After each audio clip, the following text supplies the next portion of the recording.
warahmatullahi wabarakatuh.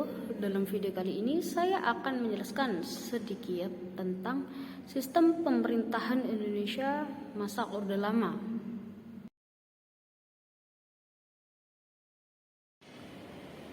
Sebelum menginjak pembahasan, saya akan menjelaskan pengertian terlebih dahulu. Yang pertama, sistem. Sistem berarti suatu keseluruhan yang terdiri atas beberapa bagian yang mempunyai hubungan fungsional. Pemerintahan dalam arti luas adalah pemerintah atau lembaga negara yang menjalankan segala tugas pemerintah, baik sebagai lembaga eksekutif, legislatif maupun yudikatif.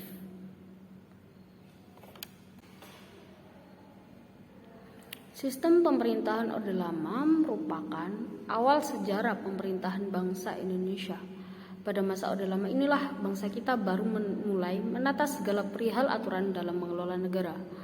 Saat itu kita baru saja memproklamirkan diri menjadi negara merdeka meskipun belum bebas 100% dari kekuasaan penjajah. Maka bisa dikatakan bahwa era pemerintahan Orde Lama menjadi cikal bakal pengaturan sistem untuk bangsa Indonesia. Pemerintahan Orde Lama adalah pemerintahan negara Indonesia yang berlangsung di bawah pimpinan Soekarno. Pemerintah Orde Lama berlangsung sejak proklamasi kemerdekaan Republik Indonesia pada tanggal 17 Agustus 1945 hingga 1968.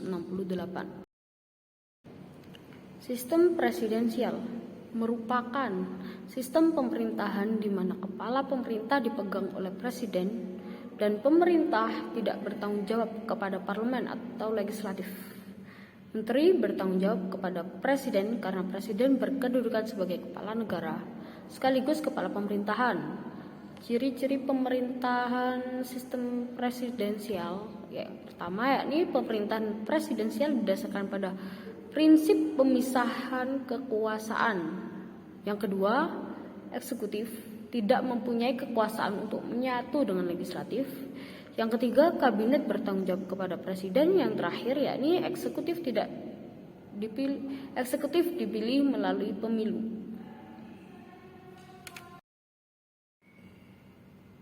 Selanjutnya yakni mengenai sistem parlementer. Pada masa sistem parlementer, sistem masih terasa semu, di mana pemerintahan parlementer lahir atas dasar Konstitusi Republik Indonesia Serikat pada tahun 1950, ditandai dengan adanya Perdana Menteri. Pada masa ini, posisi parlemen menjadi sangat penting dalam pemerintahan dan dapat mengangkat Perdana Menteri. Selain hal ini juga, parlemen dapat menjatuhkan pemerintahan dengan mosi tidak percaya. Ciri-ciri pemerintahan sistem parlementer yang pertama itu pemerintahan parlementer didasarkan pada prinsip pembagian kekuasaan. Yang kedua, adanya tanggung jawab yang saling menguntungkan antara legislatif dan eksekutif dan antara presiden dan kabinet. Yang terakhir yakni eksekutif dipilih oleh kepala pemerintahan dengan persetujuan. Yang ketiga yakni mengenai sistem demokrasi liberal. Pada masa demokrasi liberal ditemukan pada Undang-Undang Dasar 1950 yang menggantikan Konstitusi Republik Indonesia Serikat pada tahun 1949. Namun masih seakan demokrasi yang semu karena yang masih dijalankan adalah sistem pemerintahan kabinet parlementer. Hal lainnya juga dapat diketahui bahwa pengangkatan Perdana Menteri oleh Presiden dan bahkan Presiden dapat membubarkan DPR sehingga kedudukan Presiden tidak dapat diganggu-gugat oleh pemerintahan. Selanjutnya mengenai konstituens.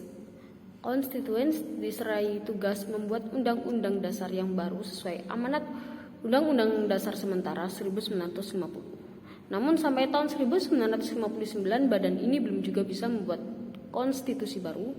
Maka Presiden Soekarno pada saat itu menyampaikan konsepsi tentang demokrasi terpimpin pada DPR hasil pemilu yang berisi ide untuk kembali pada Undang-Undang Dasar 1945. Akhirnya Soekarno pada saat itu mengeluarkan dekret 5 Juli 1959 yang membubarkan konstituens karena dinilai mereka tidak bisa menjalankan tugas mereka. Pada masa Orde Lama ini banyak ditandai dengan berganti-gantinya kabinet yang ada di pemerintahan. Di antaranya, pada masa ini terjadi banyak pergantian kabinet diakibatkan situasi politik yang tidak stabil. Tercatat ada 7 kabinet pada masa itu. Yang pertama yakni dari tahun 1950 sampai 1951 oleh Kabinet Nasir. Yang kedua 1951 sampai tahun 1952 oleh Kabinet Sukiman Suwirjo. Ketiga yakni Kabinet Wilopo pada tahun 1952 sampai 1953. Keempat Kabinet Ali Sastro-Midjojo I yakni tahun 1953 sampai 1955. Yang kelima Kabinet Burhanuddin Harahap tahun 1955 sampai 1956. Yang keenam Kabinet Ali Sastro-Midjojo II tahun 1956 sampai 1957, dan yang terakhir tahun 1957 sampai 1959 yakni oleh Kabinet Juanda.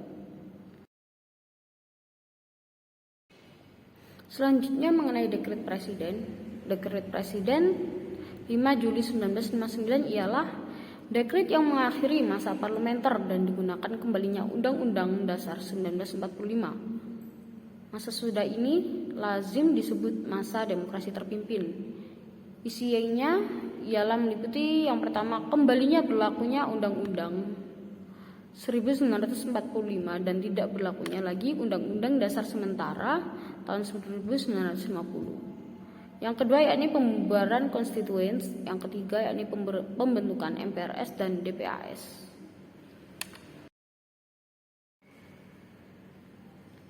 Terakhir, mengenai sistem demokrasi terpimpin. Sistem demokrasi terpimpin ditandai dengan dikeluarkannya dekret presiden oleh Soekarno.